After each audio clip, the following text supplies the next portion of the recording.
Hi hello welcome back to my channel. ఎలా ఉన్నారు అందరూ అనేది కామెంట్ సెక్షన్లో కామెంట్ చేసేయండి. నిన్న నేను డే 1 వీడియో పెట్టాను కదా, శ్రీ బాలా త్రిపుర సుందరి అమ్మవారి అవతారం గురించి విశేషత మరియు నైవేద్యం కూడా నేను పెట్టడం జరిగింది. ఎవరైనా చూడకపోతే దయచేసి చూడండి. అలానే మమ్మల్ని లైక్ చేసి సబ్స్క్రైబ్ చేసి కామెంట్ చేసి సపోర్ట్ చేస్తారని నేను అనుకుంటున్నాను. ఈరోజు డే 2 గాయత్రీదేవికి ఆరెంజ్ కలర్ అంటే చాలా ఇష్టం అన్నమాట. అలానే మీ అందరికీ ఏ కలర్ ఇష్టం? గాయత్రి అమ్మవారికి ఆరెంజ్ కలర్ ఇష్టం. అలానే బతుకమ్మ సెలబ్రేట్ చేసుకునే వాళ్ళకి ఈరోజు అటుకుల బతుకమ్మ. బాగా పేర్చారా బతుకమ్మని? ఎంతమందికి బతుకమ్మ ఆడడం అంటే ఇష్టం? నిన్నటి వీడియోలో కూడా నేను చెప్పాను కదా, నాకు బతుకమ్మ ఆడడం అంటే చాలా ఇష్టమని. సో అలా అనమాట. అలానే మీరు ఎవరైనా గుడికి వెళ్తున్నారా? అలానే అమ్మవారిని పెట్టుకున్నారా? మీ ఇంట్లో 9 రోజులు పూజ చేస్తున్నారా? పూజ చేస్తే కూడా నాకు షేర్ చేయండి, ఎలాంటి నైవేద్యాలు పెడుతున్నారు ఏంటి అనేది. అలానే నా రెసిపీస్ ఎవరైనా ట్రై చేస్తే కూడా నాకు కమెంట్ సెక్షన్లో అన్నా అట్లీస్ట్ కమెంట్ చేయండి, నేను చాలా హ్యాపీగా ఫీల్ అవుతాను. అలానే నేను ఒకవేళ ఏమైనా తప్పు చెప్పుంటే దాన్ని రెక్టిఫై చేయడం కోసం మీరు కమెంట్ సెక్షన్లో కమెంట్ చేస్తే నేను తెలుసుకుంటాను నేను ఇది తప్పుగా చెప్పాను అని. సో నేను కరెక్ట్ చెప్తే లైక్ చేయండి, లైక్ చేసి షేర్ చేసి కమెంట్ కూడా చేసేయండి. అలానే సబ్స్క్రైబ్ చేసుకోవడం మర్చిపోకండి. సరే, ఇప్పుడు దాకా చూసిన వీడియో ఒకసారి పాజ్ చేసి పక్కన రెడ్ కలర్లో సబ్స్క్రైబ్ బటన్ ఉంటుంది కదా, దాన్ని ఫాస్ట్గా కొట్టేయండి. అలానే పక్కన గంట సింబల్ కూడా ఉంటుంది, దాన్ని కూడా కొట్టేయండి. కొంచెం సపోర్ట్ చేయండి ప్లీజ్. ఇంత కష్టపడి చేస్తున్నందుకు ఒక సాటిస్ఫాక్షన్ ఉండాలి కదా. సో అందుకే దయచేసి నన్ను సపోర్ట్ చేస్తారని నేను అనుకుంటున్నాను. ఇది 3rd ఇయర్ నేను ఇలా పెట్టడము. ఫస్ట్ 2 ఇయర్స్ కూడా మా అన్నయ్య చెప్పాడనమాట, స్పీచ్ చెప్పాడు అమ్మవారి విశేషత, అసలు అమ్మవారు ఎలా పుట్టింది, ఏ అవతారంలో ఉంటే ఏంటి విశేషత అనేది చాలా విషయాలు చెప్పాడు. ఇవే కాకుండా అమ్మవారికి ఇష్టమైన రంగు ఏంటి, అమ్మవారికి క్షీరాన్నం అంటే చాలా ఇష్టం. సో ఇంకా మీకేమన్నా తెలిసిన ఇన్ఫో ఉంటే కూడా నాకు కమెంట్ సెక్షన్లో కమెంట్ చేసేయండి. సరే, ఇంగ్రీడియంట్స్ చూపిస్తున్నారు ఇదంతా చెప్తున్నారు అనుకుంటున్నారు కదా, సారీ చెప్పేస్తాను. ఈరోజు డే 2 గాయత్రీదేవి అమ్మవారి ప్రసాదం చింతపండు పులిహోర.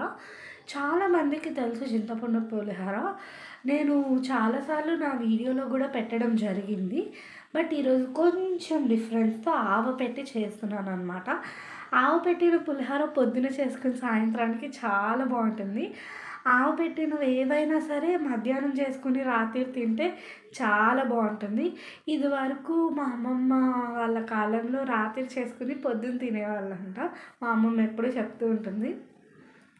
ఇప్పుడు పులిహోరలు ఏవైనా సరే వస్తువులు ఒక పూట ఉండడమే చాలా గగనం కదా.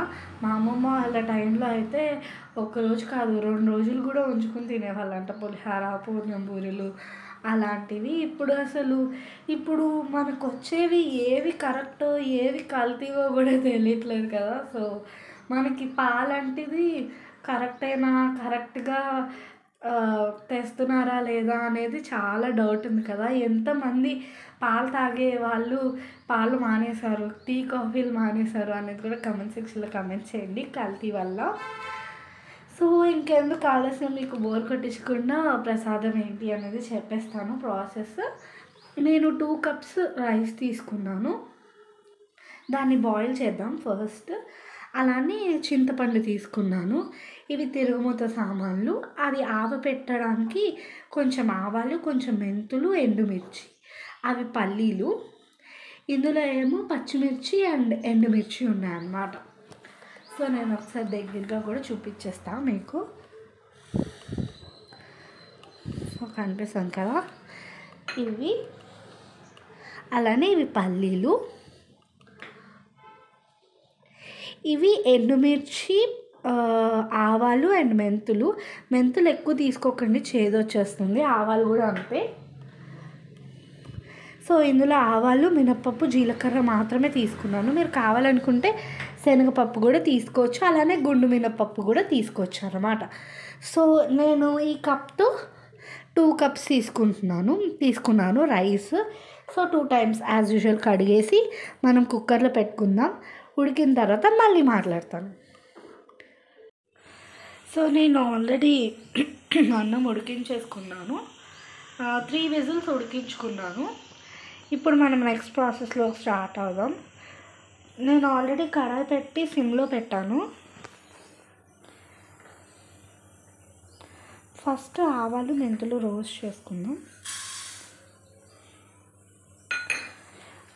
నేను పచ్చిమిర్చి, ఎండుమిర్చి ఎక్కువ తీసుకున్నాను కాబట్టి ఇందులో ఎక్కువ స్పైస్ అనేది వేయట్లేదు.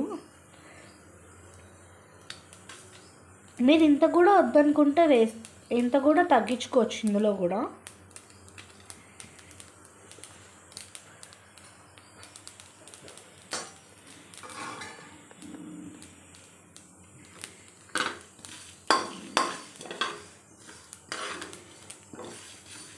అంటే మనకి చిట్పట్ల ఆడాలి అండ్ మంచి అరోమా వస్తుంది.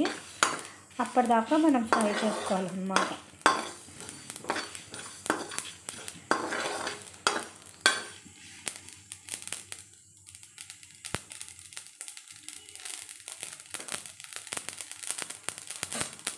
సో చిట్పట్లు ఆడుతున్నాయి కదా, ఇప్పుడు మనం తీసేసుకుందాం.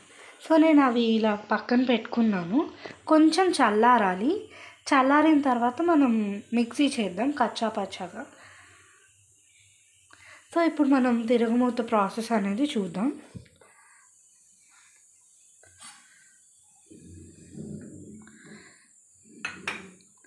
ఫస్ట్ పల్లీలు యాడ్ చేస్తున్నాను, ఎందుకంటే పల్లీలు ఫ్రై అవ్వడానికి టైం పడుతుంది కాబట్టి.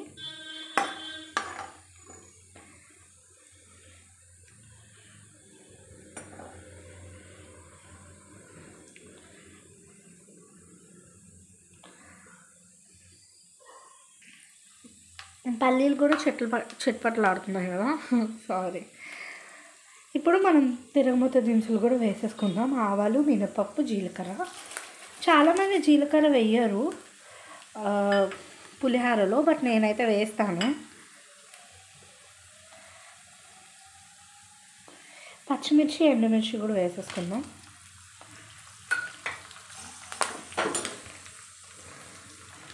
చూసుకోండి పచ్చిమిర్చి వేసిన తర్వాత, ఎందుకంటే టక్ టక్ మంటుంది.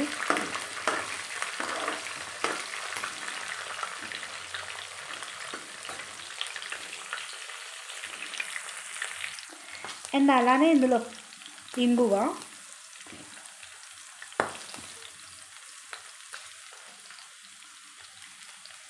చాలు, ఎక్కువ వేయకండి ఎందుకంటే ఎక్కువ వేస్తే చేదవుతుంది. నేను చింతపండు రసం వేసేసాను. చింతపండు రసం ఇంకా పసుపు వేసాను. ఇప్పుడు నేను సాల్ట్ కూడా యాడ్ చేస్తున్నా.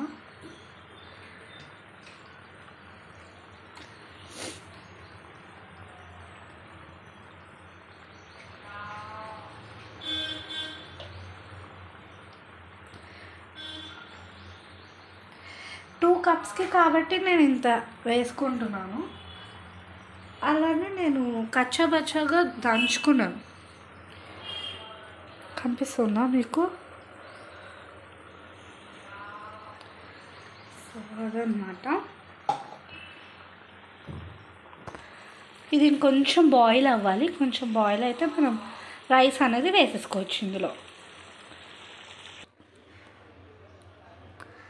ప్రసాదం అమ్మవారికి రెడీ అయిపోయింది. నేను కలిపేశాను, ఎందుకంటే చాలాసార్లు నేను నా వీడియోస్లో చూపించడం జరిగింది పులిహోర ఎలా చేసుకోవాలి ఏంటి అని. జస్ట్ నేను కలిపేసిన తర్వాత ఆవపెట్టింది కొంచెం పౌడర్ దాని మీద వేసి కలిపాను అన్నమాట. మీకు కనిపిస్తుంది కదా అక్కడక్కడ పౌడర్, అంతే అన్నమాట. సో ఇంతతో ఈ వీడియో ఏం చేస్తున్నాను. మళ్ళీ రేపటి మంచి అవతారంతో మేము ముందుకు వచ్చేస్తాను. అలానే like, share, subscribe and comment మర్చిపోకండి ప్లీజ్. బెల్ ఐకాన్ క్లిక్ చేయండి.